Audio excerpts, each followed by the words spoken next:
Meus amados, do fundo do nosso coração, o nosso abraço fraterno, a nossa boa noite, desejosos, muito mesmo, que a misericórdia divina uma vez mais nos envolva em amor, em compaixão, em lucidez, para que possamos nos comunicar.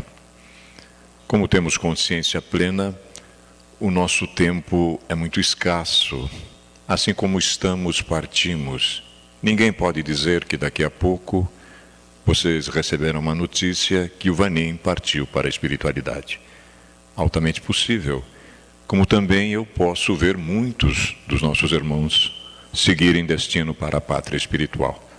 O que interessa realmente, por menor que seja o espaço de tempo que fiquemos no mundo físico, aproveitemo-lo o máximo possível. É um dos acordos da vida, realizarmos o que nós temos de melhor no menor espaço de tempo possível, né?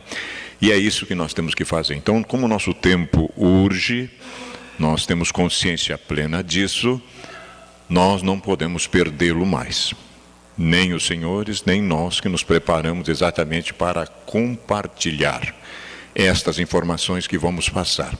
Se nós conseguirmos lograr êxito na nossa proposição, nos comunicarmos, passarmos a informação para que possamos refletir sobre ela, nos daremos por regiamente pagos pela misericórdia divina.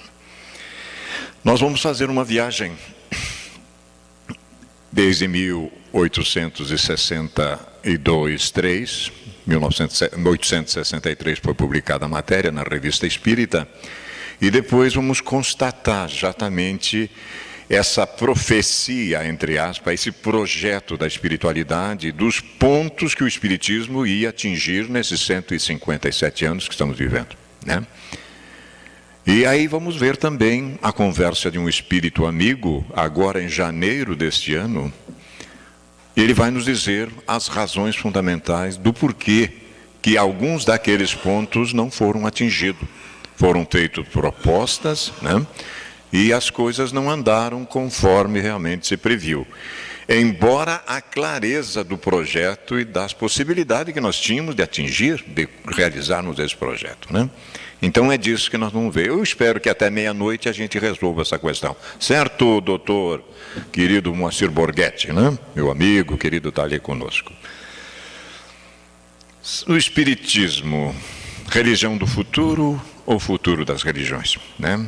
Essa é uma provocação que nós vamos fazer, nós vamos voltar no final para verificar essa questão. Mas nós estamos diante de uma nova era realmente na história da humanidade. E o que é que está faltando realmente para que estas coisas aconteçam? Há uma metáfora crística muito interessante, que Jesus diz assim: não pensais que eu vim trazer paz à terra, eu vim atear fogo na mesma. E como eu tenho pressa que esse fogo se alastre. Que seria isso, doutor Borghetti? Que metáfora é essa? Teria o Cristo endoidado? Não, nós é que não tínhamos compreendido a proposição. As coisas não caem no colo assim como obra e graça do Espírito Santo. Nós temos é que correr atrás, sem sombra de dúvida. O problema, às vezes me perguntam, mas você não ganha nada no Espiritismo? Eu digo, não, eu até pago. Eu até pago. E dou graças a Deus. Porque, olha, foram 32 anos buscando a razão do processo da existência. Encontrei, enfim, aquele tesouro e comprei aquele campo. Mas não me afasto dele jamais, entendeu? Porque o espírita não acredita mais. O espírita tem que ter convicção plena, certeza absoluta. Não tem outro jeito. A evidência é tamanha. Nós vamos ver como isso é verdade, né? Bem, meus queridos, isso posto, nós vamos seguir um breve roteiro, como sempre temos feito, como somos da área pedagógica, nós vamos fazer um caminho de responsabilidade ascensional. Desejo que os senhores sejam nossos cúmplices, no bom sentido, por favor. A chave da abóbada cúpula topo social. A chave. Como é que nós abrimos, como é que resolvemos essa encrenca? Lei divina, mais terrível que as terríveis leis humanas. insubornável, infalível, né? A saga do processo redentor da criatura humana. Tudo que nós queríamos saber é isso, né? Crucificação da doutrina do Cristo cósmico. Já não bastava crucificá-lo, a gente crucifica a própria doutrina. E isso está na mão dos espíritas. Nós vamos ver. É a chamada atenção para nós. Espíritas bipolares, ora uma coisa, ora outra, de acordo com as conveniências. Será? Lições de amor e compaixão do Cristo cósmico, empenhadas sob responsabilidades gravíssimas dos espíritas cristãos. Só essa é a nossa responsabilidade. Quando a gente afirma aqui que depois do Consolador só a nave, a turma está achando graça nisso. Mas não vamos brincar com coisa séria, porque a nave existe sim. Automaticamente, dentro do nosso nível de vibração moral, nós somos atraídos para o plano correspondente. Isso é natural, todo mundo sabe. É uma lei de afinidade moral. Não tem como fugir disso, né? A nave é uma metáfora, mas eu posso acordar, sabe Deus aonde, né? E algumas considerações finais. Enfim, meus irmãos, como sempre, não poderá deixar de ser, nenhum expositor espírita que se preze deixará de sair da obra fundamental, básica. Ele tem que mergulhar fundo no livro dos Espíritos para ver se lá já está a gênese da problemática. E está sim. Embora sejam 1018, 19 proposições, como queiram, fala-se de algo lá profundamente que nós, às vezes, nem se damos conta. São 32 anos estudando o livro dos Espíritos e chegamos à conclusão que não sabemos nada.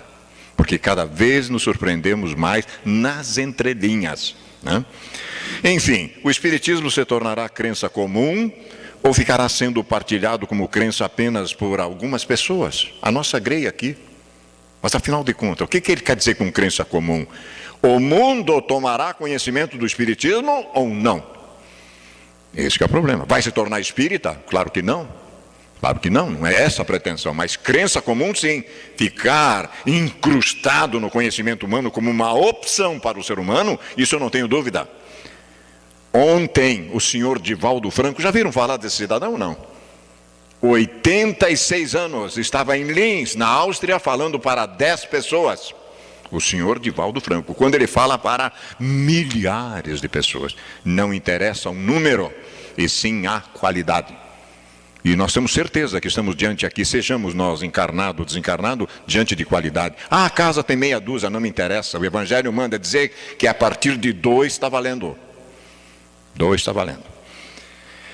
Responde os benfeitores, certamente que se tornará crença geral e marcará nova era na história da humanidade, porque está na natureza e chegou o tempo em que ocupará lugar entre os conhecimentos humanos. Nós estamos falando aqui, meus irmãos, de 1857. Por que não chegou ainda? É disto que nós vamos tratar no final da nossa exposição.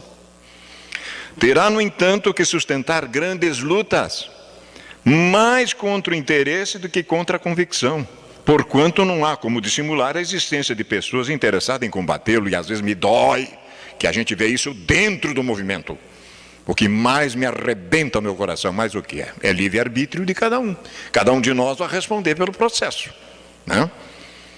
Umas por amor próprio, outras por causa inteiramente materiais. Mas não é possível, mas é. Porém, como virão a ficar insulados, isolados, seus contraditores se sentirão forçados a pensar como os demais, sob pena de se tornarem ridículos. Às vezes se tornam ridículos, mas ficam lá naquela posição, causando transtorno aos demais. Então nós não temos competência de atrasar a verdade, digo, de isolar a verdade, mas nós atrasamos a verdade, por nosso livre-arbítrio coletivo, né? Nós acabamos atrasando, e é isso que está acontecendo. As ideias, meus irmãos, só com o tempo se transformam, nunca de súbito. De geração em geração elas se enfraquecem e acabam por desaparecer paulatinamente com os que as professavam. os quais vêm a ser substituídos por outros indivíduos imbuídos de novos princípios, como sucede com as ideias políticas. Vede o paganismo. Não há hoje mais quem professe as ideias religiosas dos tempos pagãos. Todavia, muitos séculos após o advento do cristianismo, delas ainda restava um vestígio que somente a completa renovação das raças conseguiu apagar. Assim será com o espiritismo. Ele progride muito. Estava no início progredindo mesmo. Mas durante 2 ou 3 gerações, ainda haverá um fermento de incredulidade que unicamente o tempo aniquilará. Sua marcha, porém, será mais célere que a do cristianismo, porque o próprio cristianismo é quem lhe abre o caminho e serve de apoio. O cristianismo tinha que destruir. O espiritismo só tem que edificar. Durante 2 ou 3 gerações. Já se passaram 157 anos. Quantas gerações já foram? Quase 8. Quase 8. Isto está, então, na nota que o codificador aduz, na questão 798 do Livro dos Espíritos. É disso que eu estava falando, que às vezes a gente se surpreende com essas coisas. Meu Deus, eu não tinha percebido isso, né? Essas nuances. Pergunta-me qual será o futuro do Espiritismo e que lugar ocupará no mundo. Ele não ocupará somente um lugar. Ele encherá o mundo inteiro. Olha só, isso é otimismo. Isso é otimismo. O Espiritismo está no ar, no espaço, na natureza. É uma lei natural. É uma lei natural. A comunicabilidade entre dimensões é uma lei natural. A pluralidade das existências é uma lei natural. Ninguém inventou nada. O Espiritismo não inventa, o Espiritismo comprova. É um laboratório vivo de comprovação. É a chave da abóbada do edifício social, pode pressagiar o seu futuro por seu passado e por seu presente. O Espiritismo é a obra de Deus. Vós, homens, lhe deste um nome, nós demos o nome. O codificador, o Espiritismo. Deus vos deu a razão quando chegou o tempo, porque o Espiritismo é a lei imutável do Criador. Não adianta. Lei imutável do Criador. Desde quando o homem teve inteligência, Deus lhe inspirou o Espiritismo e de época em época enviou à Terra espíritos adiantados que ensaiaram em sua natureza corpórea a influência do Espiritismo. Se esses homens não triunfaram, foi porque a inteligência humana ainda não se achava suficientemente aperfeiçoada. Ainda na quinta-feira fazíamos uma exposição em Rondon, quando tivemos a inspiração exatamente de falar dos cátaros, século IV, 313 mais ou menos, foi uma tentativa. Eles tinham os princípios espíritas, eles trabalhavam isso, os cátaros. Foram dizimados pela religião oficial. Uma cruzada, dizimaram. Então ainda no século XIV, nós não estávamos preparados ainda para isso. Precisava ter mais tempo ainda. Mas nem por isso esses homens deixaram de implantar a ideia e deixaram atrás de si seus nomes e seus atos, como marcos indicadores numa estrada para que o viajante achasse a rota. Olha para trás e verás quantas vezes Deus já experimentou a influência espírita como melhoramento moral. Mas antes de amadurecer, a coisa não funciona. Tentativas houve. Que era o cristianismo há 18 séculos, se não espiritismo? 18 séculos. Só o nome é diferente. O pensamento é o mesmo. Apenas o homem com o livre-arbítrio desnaturou a obra de Deus. Que coisa. A natureza preponderou e o erro veio implantar-se sobre essa preponderância.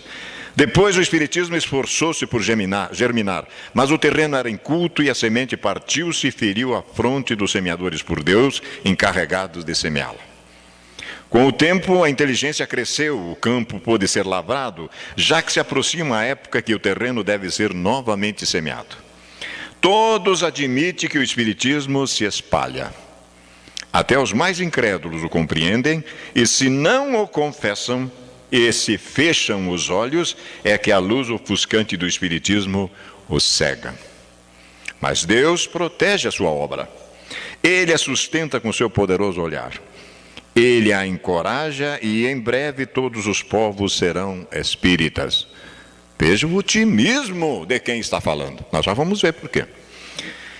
Porque aí está a universalidade de todas as crenças. É nesse sentido. Os princípios espíritas se encaixarão dentro de todas as crenças, porque são leis naturais. Não tem como fugir disso, né? Senão vamos ficar falando para as paredes. A inteligência começa a se desenvolver e a pessoa se torna ateia ou agnóstica, se afasta dos valores religiosos, né? O Espiritismo é a grande niveladora que avança para aplanar todas as heresias. Ele é conduzido pela simpatia, ele é seguido pela concórdia, pelo amor e pela fraternidade. Ele avança sem abalos e sem revolução. Ele nada vem destruir, nada derrubar na organização social. Ele vem a tudo renovar. Eu vos enviarei outro Consolador, que vos fará recordar o que vos tenho dito, acrescentará coisas novas e ficará convosco para sempre. Promessa do próprio Cristo, né? Não vejas aqui uma contradição. Tornando-se melhores, os homens aspirarão leis melhores. Compreendendo que o operário é da mesma essência que a sua, o patrão introduzirá leis suaves e sábias nas suas relações comerciais. As relações sociais se transformarão muito naturalmente entre a riqueza e a mediocridade. Não podendo o espírito tornar-se morgado ou primogênito herdeiro, sentirá o espírita que algo existe de mais importante para si que a riqueza. O que poderá ser mais importante que a riqueza do que uma consciência em paz? Reino de Deus, obra divina no coração do homem. Paz, deitar, colocar a cabeça no travesseiro e sossegar. Deslocar-se para a dimensão espiritual e ter consciência desse fenômeno. O que é que eu quero mais? Libertar-se da ideia de acumular, que gera cupidez, e por certo o pobre ainda será beneficiado por essa diminuição do egoísmo. Eu vou compartilhar mais com o outro, sem sombra de dúvida, né? Não direi que não haverá rebeldes a essa ideia, que todos crescerão universalmente fecundados pela onda do Espiritismo. Ainda haverá refratário.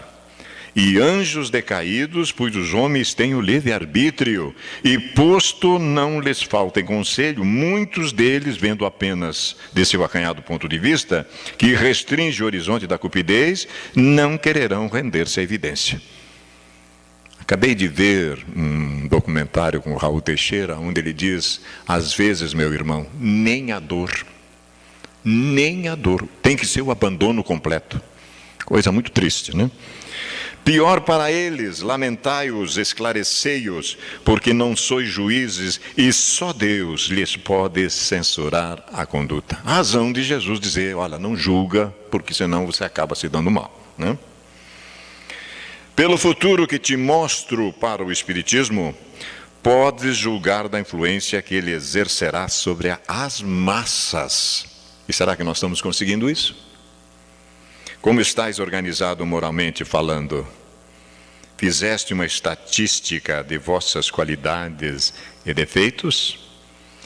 Os homens levianos e neutros povoam boa parte da terra. Os benevolentes constituem maioria? É duvidoso. Entre os neutros, isto é, entre os que estão com o pé na balança do bem e outro na do mal, muitos podem meter os dois no prato da benevolência, que é a primeira etapa que conduz rapidamente a níveis mais avançados. Indulgência, benevolência, perdão. É como entendia a caridade de Jesus. 886 do Livro dos Espíritos, né? E ele repete aqui para nós. Ainda há no globo, meus queridos, uma parcela de seres maus, mas que diariamente tende a diminuir. Quando os homens estiverem imbuídos do pensamento que a pena de talião é a lei imutável que Deus lhes inflige, lei muito mais terrível que vossas terríveis leis terrenas, mais apavorante e mais lógica que as chamas eternas do inferno, em que não mais acreditam, eles temerão essa reciprocidade de penas e pensarão 2 vezes antes de cometerem um ato censurável. Você planta, você tem todo o direito de plantar, de tomar a decisão que você quiser. Agora, você está preparado para as consequências? Você sabe que você vai colher na mesma proporção? Aí eu quero ver. Mas isso é preciso que nós preguemos pelo exemplo. Isso dá trabalho, né? Isso faz com que a gente durma menos, se dedique mais. Mas é questão de cada um. Quando, pela manifestação espírita, o criminoso puder prognosticar a sorte que o espera, recuará ante a ideia do crime, pois saberá que Deus tudo vê e que o crime, ainda que ficasse impune na terra, e fica mesmo, o cara sai daqui dando risada na cara da gente, né? Ele terá que pagar um dia e muito caramente essa impunidade. Então, todas as falhas odiosas que vêm vez por outra trazer a sua marca indelével à fronte da humanidade, desaparecerão para dar lugar à concórdia e à fraternidade, que há séculos vos são pregadas. Vossa legislação abrandar-se-á na proporção do melhoramento moral, e a escravidão e a pena de morte não permanecerão em vossas leis, a não ser como uma lembrança das torturas da Inquisição. Parece um sonho, né? Mas se a gente lê a literatura mediúnica do que a gente fez na retaguarda, e olha, gente nobre no nosso movimento espírita, camuflado numa nova existência, graças ao bom Deus, porque senão a gente pira. O que a gente fez aí para trás, né? Muito interessante. Assim regenerado, o homem poderá ocupar-se mais com seu progresso intelectual. Não mais existindo o egoísmo, as descobertas científicas que por vezes reclamam o concurso de várias inteligências, o caso do avião é uma delas, desenvolver-se-ão rapidamente, cada um dizendo: que importa aquele que produz o bem, desde que o bem seja produzido? Porque, na verdade, o que muitas vezes detém os vossos cientistas em sua marcha ascendente para o progresso, se não o personalismo, a ambição de ligar seu nome à sua obra. Eu preciso ter uma estátua, grande coisa, grande coisa.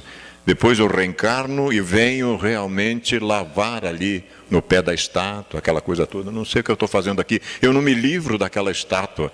Sou eu mesmo, de antanho, né? Sou eu mesmo que estou ali outra vez. Eis qual é o futuro e a influência do Espiritismo sobre os povos da Terra. Onde é que saiu isso aqui, meus irmãos? Obviamente, está aqui, ó. Revista Espírita, junho de 1863. Quem foi que escreveu isso? Um filósofo do outro mundo. O Espírito nem assinou o seu nome, ele disse que era um filósofo do outro mundo. Ele estava filosofando, ele estava projetando otimismo, né? E a médium foi a senhora B. Isso aconteceu em Leão, no dia 21 de setembro de 1862. Perguntamos, por que ainda não atingimos esses objetivos? Um espírito lúcido, também chamado Viana de Carvalho, agora em janeiro deste ano, através do nosso querido Divaldo Franco, na Mansão do Caminho, responde para nós. Vamos ver o que ele diz. Vejam só a viagem que nós vamos fazer. 1863, então, a projeção otimista e profética. 2014, a constatação da realidade. E, obviamente, que vamos ter aqui, para aqueles que temos ouvido de ouvir, algumas razões dessas metas não terem sido atingidas. Porque, asseguro-vos, meus irmãos, tenho procurado nesses 32 anos que a Falange do Consolador nos adotou, como filhos mais rebeldes da mesma. Uma filosofia, uma ciência que me conforte, que me elucide do tamanho da envergadura do Espiritismo. Não tenho encontrado. Não tenho encontrado. Procuro nesse mundo todo, né? A história da evolução do cristianismo, meus queridos, é a saga do processo redentor da criatura humana. A Constantino, imperador do Oriente, deve-se o ato gentil da liberação da prática da doutrina de Jesus em todo o Império Romano, eliminando qualquer tipo de perseguição ou limite. Excelente o que o Constantino fez. Mas tem porém. Não havendo ele próprio conseguido a convicção profunda dos conteúdos do Evangelho, tornou-se responsável pelos demandos que surgiram pelas interpelações e interpretações errôneas, bem como pela adoção de alguns cultos pagãos introduzidos na mensagem singela e pulcra do homem de Nazaré. Ao invés de o Cristo, as lições de Jesus iluminar o paganismo, eliminar, foi o contrário. Nós introduzimos, e hoje é uma pobreza, meus irmãos, o Evangelho de Jesus desapareceu. É por isso que a sociedade está desse jeito. Nós estamos cantando hino, todo mundo canta agora, todo mundo vende CD, uma maravilha, mas a mensagem de Jesus desapareceu. E nós vamos ver da nossa responsabilidade, hein? Vamos ver. Adorador de Mitra, o Deus Sol do zoroastrismo, mas também com outras interpretações, contribuiu grandemente para a idolatria. Olha de onde é que começou isso, hein? Nós estamos falando do século IV, né? Permitiu que os adeptos do cristianismo em formulação, acautelado pela fortuna e outros bens materiais, perseguisse os antigos politeístas. Olha que ideia genial, né? Transformasse os seus templos em catedrais faustosas. Eu quero dizer aqui, sem pré-julgamento nenhum, neste momento está sendo construído um templo de Jerusalém, uma réplica do templo de Jerusalém em São Paulo, que vai valer 400 milhões de dólares. Não daria para resolver o problema da casa própria, meu Deus, e eu receber de volta uma oração, uma vibração todo dia no meu coração? O que é isso? Estamos ficando loucos. Mas isso está acontecendo neste momento na nossa sociedade completamente caduca, né? Completamente caduca.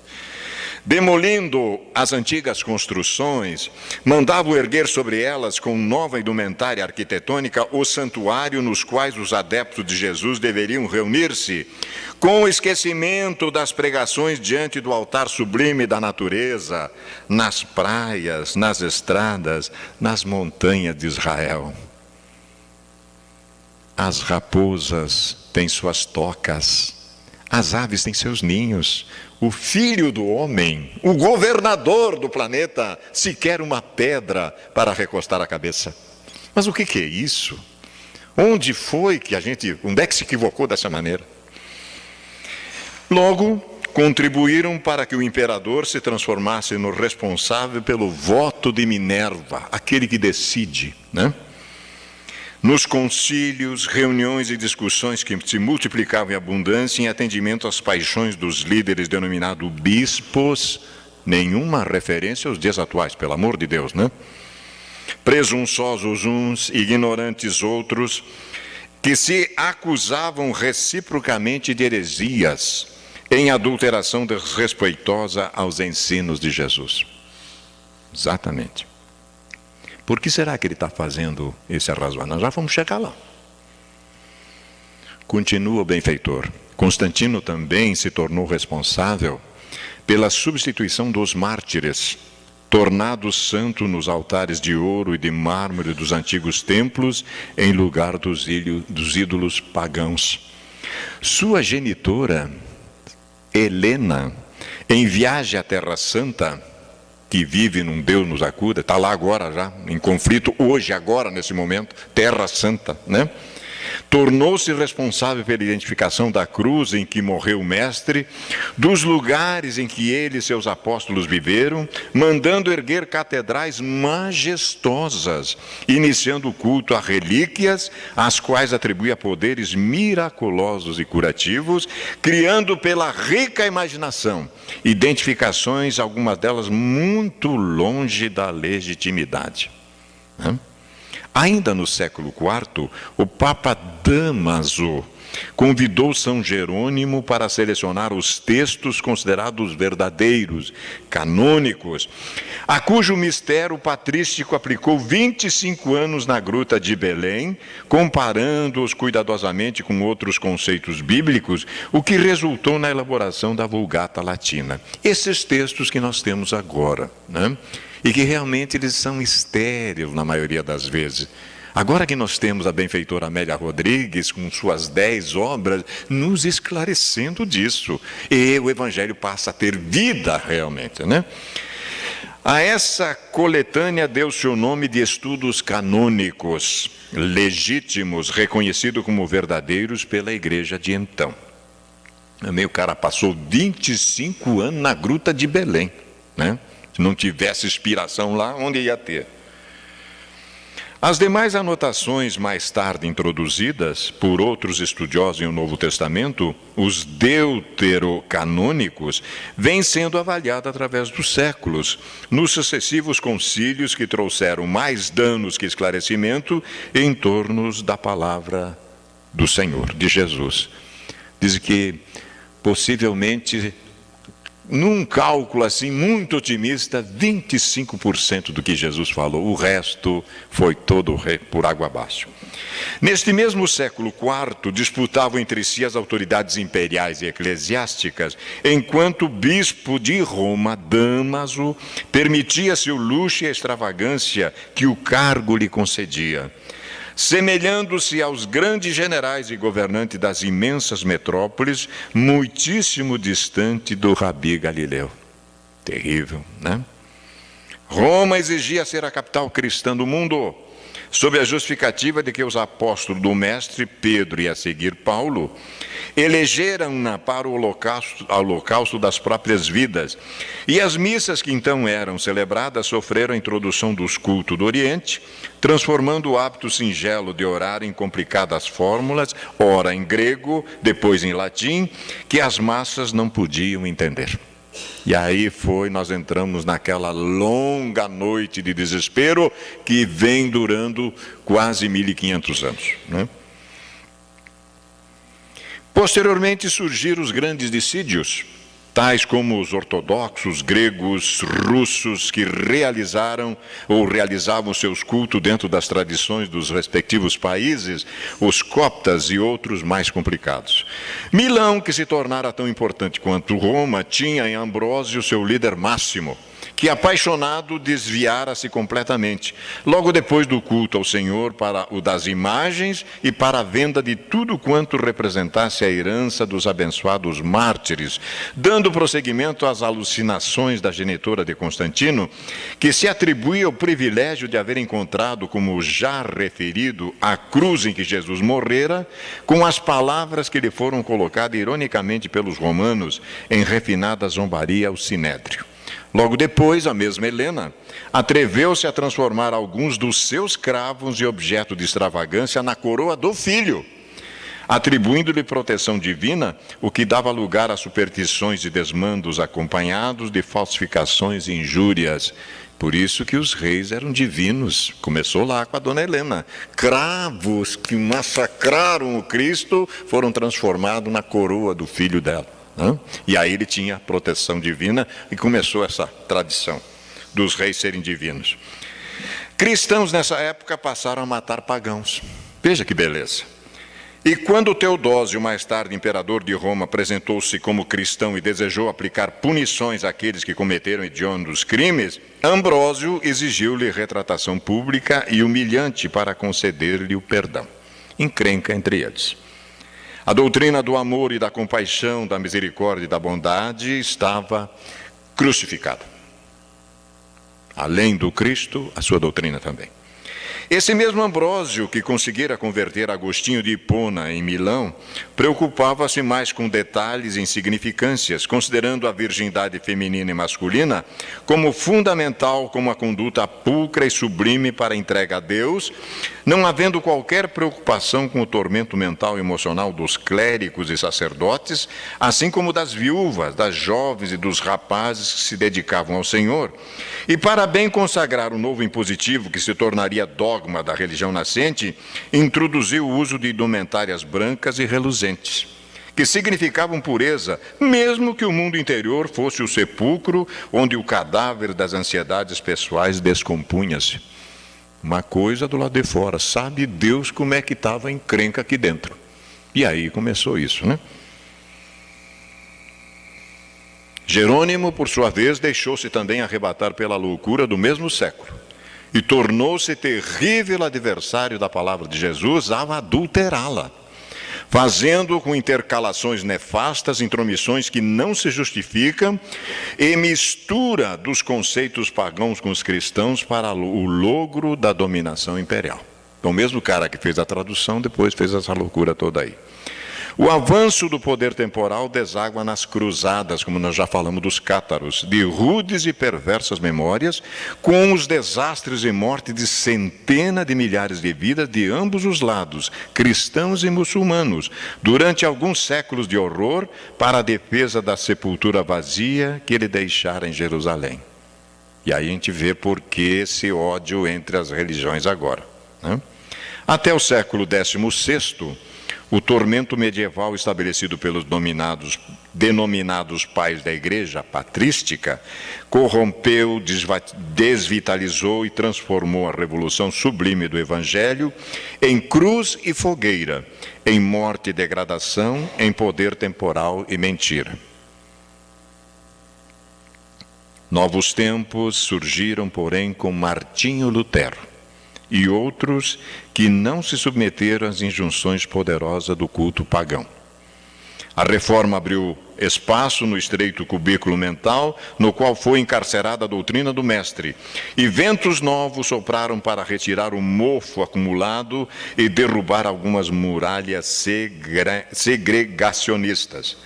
Logo depois, no entanto, surgiram as divisões e as controvérsias entre os discípulos de Lutero, ante a sua própria defecção, e apareceram as mais variadas denominações, cada uma delas como a verdadeira. Vá dizer a uma dessas denominações religiosas que ela não tem a verdade. Vá dizer para ela tem a verdade, né? Tem a dúvida. Nesse ínterim, quando a esperança não mais brilhava nas almas aflitas, começa agora a nossa história. Tudo isso para que chegamos aqui. Chegou à humanidade o Consolador. E os imortais conclamaram os novos discípulos do Evangelho a voltarem às praias formosas do Genezaré, à natureza encantadora, aos abençoados fenômenos da compaixão e da misericórdia, em que Jesus permanece como a figura máxima de humildade e sacrifício pessoal.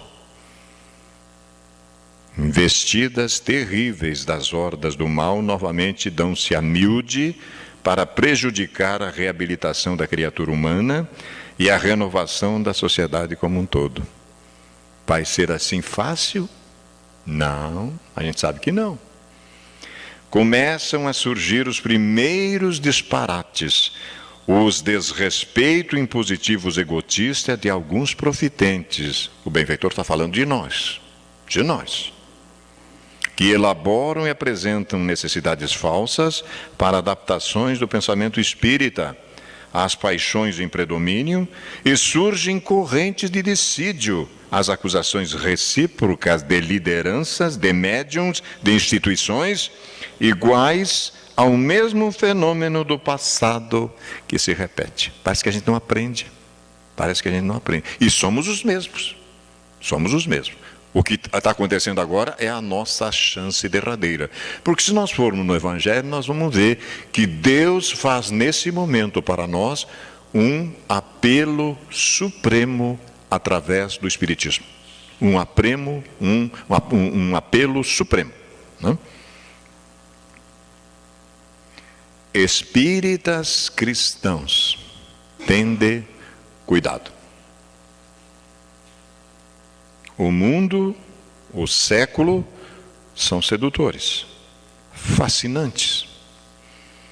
As suas falácias sutis e declaradas são perversas, enganosas. Ninguém aqui está deixando de ficar ciente. Ninguém de nós. Tende tento, quer dizer, coragem. Não sois diferente daqueles homens e mulheres que no momento se dedicavam a Jesus e logo depois corrompiam a sua palavra. Não somos diferentes. Assumiste o compromisso antes do berço de restaurardes a paz íntima perdida, as lições sublimes que vós mesmos deturpastes no passado, quando contribuíste em favor do naufrágio da fé pura e racional. Essa é a nossa tarefa. Repor as coisas no seu devido lugar. Não duvidemos disso. Não duvidemos disso. O Centro Espírita, esta instituição iluminada, meus irmãos, aqueles que podem estender um pouquinho a visão psíquica do outro lado verão isso. Eu estou vendo. Merece respeito, fidelidade ao compromisso nele estabelecido, iluminar consciências e consolar sentimentos. É para isso que tem, é por isso que nós nos reunimos aqui, senão nós poderíamos estar debaixo do abacateiro, do eucalipto, na natureza. Obreiros invisíveis laboram incessantemente em vosso benefício. Acreditem nisso, creiam nisso, tenham certeza disso. Como vedes somente o exterior, não tendes a dimensão de que se passa nele além das vibrações materiais. É por isso que a senhora Sueli Caldas Schubert, que vai estar aqui conosco, escreveu Dimensões Espirituais do Centro Espírita, uma obra clássica, épica, iluminada. E ela está conosco segunda-feira. Considerai-o, oferecei a esse núcleo de oração, a essa oficina que é um educandário, um templo, um hospital transcendental, o respeito e a dedicação indispensáveis que são exigidos para o fiel cumprimento das responsabilidades abraçadas. A modéstia estrebaria onde Jesus nasceu, a vergonhosa cruz em que ele foi levado ao holocausto, ou a radiosa manhã da ressurreição, devem permanecer viva em nossa memória, a fim de serem preservadas a sua vida e o seu amor pela humanidade. Coisa muito séria, muito séria. Sois as mãos, a voz, o sentimento dele no mundo moderno. Não é brincadeira para o espírita. Nós não chegamos aqui por acaso. Nós estamos comprometidos. Aqueles que tivemos coragem de passar pelo umbral daquela porta, estamos comprometidos. Senão a gente estava vendo Salve Jorge, não sei o que tem por aí. Estaria noutra. Vivei por definitivo, conforme ele o fez e ensinou a fazer. Mantende cuidado com as ilusões tão rápidas como luminosas bolhas de sabão que explodem ao contato do ar ou de encontro a qualquer objeto perfurante. O Consolador triunfará. Nós não temos dúvida disso, nenhuma dúvida. Porque é o próprio Jesus de volta ao mundo para iluminá-lo e conduzi-lo no rumo da sua própria regeneração. Isso foi, então, o histórico todo e a advertência para nós. Quando foi que o benfeitor disse isso? 20 de janeiro desse ano, no Centro Espírita Caminho da Redenção, na Mansão do Caminho, em Salvador. Né? Nós tivemos acesso a essa informação. Ela veio a lume em abril. Até abril ela estava fechada. Agora, em abril, nós tivemos acesso à mensagem e introduzimos aqui. Nossas breves considerações finais. Agora, vamos erguer a nossa moral um pouquinho. Vamos ficar otimistas. E essa é a nossa proposição. Num período de transição qual em que se vive na Terra no momento, o Espiritismo, conforme o preceitua seu codificador, o senhor Allan Kardec, tem regime de urgência junto às mentes e aos corações.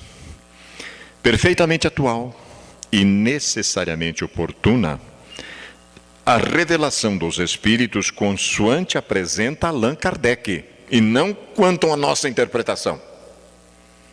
Permanece insuperável, preenchendo lacunas e esclarecendo dúvidas milenares, não de 32 anos, milenares, merecendo igualmente dos desencarnados, exame carinhoso e aprofundamento nas suas lições preciosas para melhor intercâmbio com os domiciliados no veículo carnal. Porque eles estão dizendo, meu Deus, nós estamos passando e os caras não estão entendendo, então vamos estudar melhor para passar melhor para eles. E é o que eles estão fazendo. Eles estão fazendo isso, né?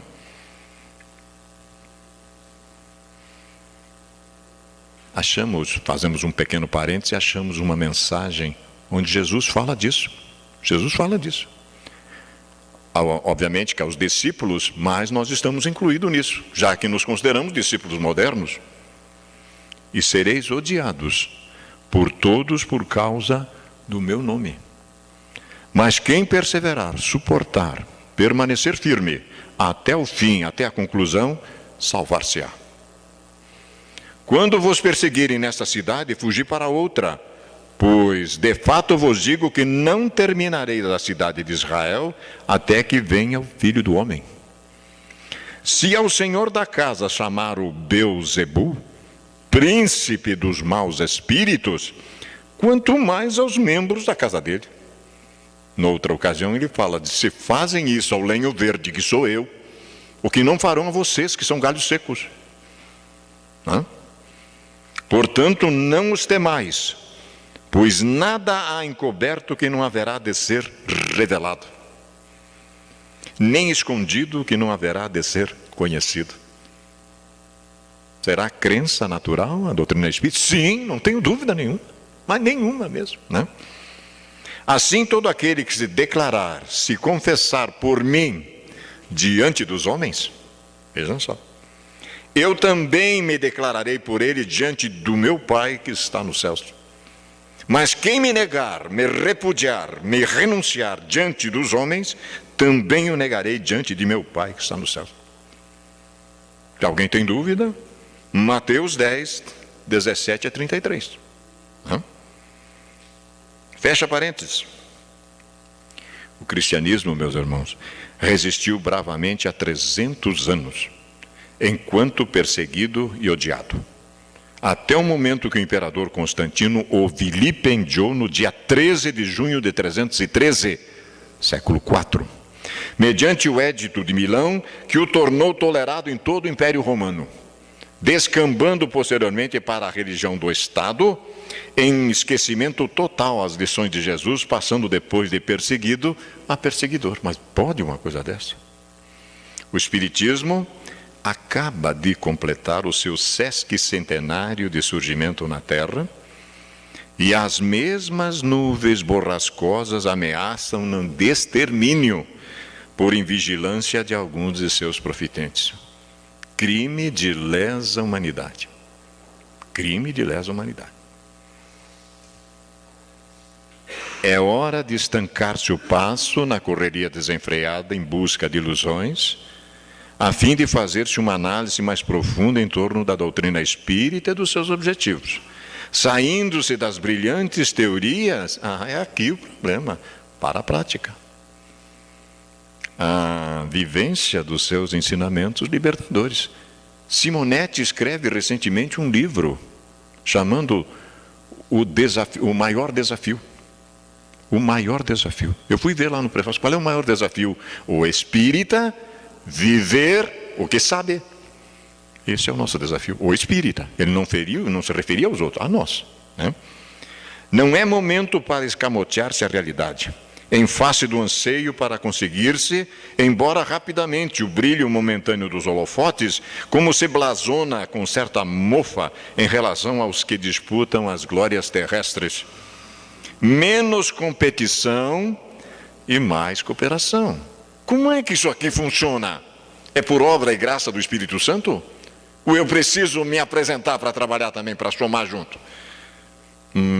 menos competição e mais cooperação, deve ser a preocupação de todos os espíritas sinceros. Pelo que o benfeitor está dizendo aqui, tem espírita que não é sincero. A fim de transferir a doutrina para as futuras gerações, conforme a receberam do codificador e dos seus iluminados trabalhadores das primeiras horas. Nós vamos voltar, meus irmãos. E como é que vamos encontrar isso? Então tem que semear agora, né? Bons espíritas, meus bem-amados, sois todos obreiros da última hora. Conforme proclamou o espírito protetor Constantino, será o mesmo? Será que é o mesmo? Será que ele já está aqui de volta? Agora ele tomou juízo? Será que é o mesmo Constantino, que fez todo esse estrago, né? Em o Evangelho segundo o Espiritismo, capítulo 20, item 2. Não vos esqueçais, estáis comprometido desde antes da reencarnação, com o Espiritismo que agora conheceis e vos fascina a mente e o coração. Não é por acaso que nós nos apaixonamos por essa doutrina amada. Nós estamos comprometidos com ela. Tende cuidado, evitai conspurcá-lo com atitudes antagônicas aos seus ensinamentos e imposições não compatíveis com seu corpo doutrinário. Retornar às bases e vivê-las, qual o fizeram Allan Kardec e todos aqueles que o seguiram desde o primeiro momento, é dever de todo espírita que travou contato com a terceira revelação judaico-cristã. Porque o tempo urge e a hora é esta, sem lugar para o campeonato da insensatez. Viana de Carvalho diz isso num livro épico, extraordinário, chamado Espiritismo e Vida, a lição 11, tratando exatamente do campeonato da insensatez. Filho da alma, olha o apelo de um espírito superior. Ama e respeita a doutrina do Consolador, prometido por Jesus. Zela prudentemente pela revelação que ela te concede das verdades eternas. Difunde-a com clareza e dedicação, porque somente ela, olha o que o Espírito diz, com os ensinamentos das leis que dirigem os destinos humanos, corrigirá tais desarmonia existente no seio das sociedades terrenas. Dr. Bezerra de Menezes, pela dama querida da mediunidade também, Dona Ivone do Amaral Pereira, nesta obra Dramas da Obsessão, que foi publicada em 1963. O Espiritismo, meus irmãos, restaurando o cristianismo, é a universidade da alma, onde as lições do Cristo cósmico estão empenhadas em nossas mãos. Isso me faz perder o sono. Nossas mãos. Cada um de nós tem uma responsabilidade. Nesse sentido, vale recordar que Jesus, o Mestre por excelência, nos ensinou, acima de tudo, a viver construindo para o bem e para a verdade. Como a dizer-nos que a chama da cabeça não derrama a luz da felicidade sem o óleo do coração. Se não passar por aqui, não faz sentido. Se eu não me condoer do sofrimento do outro, porque o outro não é mais meu inimigo, o outro é a minha salvação. É completamente diferente. Emmanuel diz isso no seu livro, Livro da Esperança. Ele se aproxima de Pedro e vai lavá-lo os pés. Pedro era o ancião, era o mais velho. Primeiro por ele, até chegar em João, o mais novo. Pedro diz, nunca, jamais tu me lavarás os pés. Jesus disse, se eu não te lavar os pés, tu não terás mais nada comigo. Aí Pedro caiu em si. A primeira vez, porque depois ele vai negar Jesus 3 vezes. Vai cair em si de novo. Então lava todo o corpo, mestre. Né? Simples como as pombas e astuto, esperto como a serpente. Extraordinário. Não podemos facilitar. A simplicidade não prescinde realmente da nossa capacidade de tomar as decisões ajustadas. Aí está o Cristo cósmico, o grande codificador Allan Kardec, e a mensagem final que nós deixamos consta do capítulo 6º, o Cristo Consolador, item 6. E Jesus diz: estou convosco, e meu apóstolo vos instrui.